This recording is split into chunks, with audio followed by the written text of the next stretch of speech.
Hello po, good morning. This is Evancinas. Nandito ako ngayon sa may Carmel Ray. Ayan, sa may Kanlubang. So, this lot po na nandito sa harapan ko ay 160 square meters.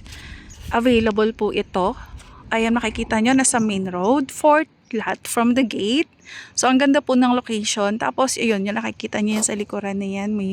May view kayo ng mountain doon sa likod. And, ayan po, may mga bahay. Secured ng community, super secured yung community, tas tahimik po. So ito po yung view. Ayan.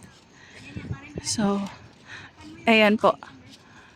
Baka po interested kayo. Ayan, message nyo lang ako. Ayan, dito nga po pala, dito din. Itong sa kahilera nito ay may isa pa din dito along main road na available na lote.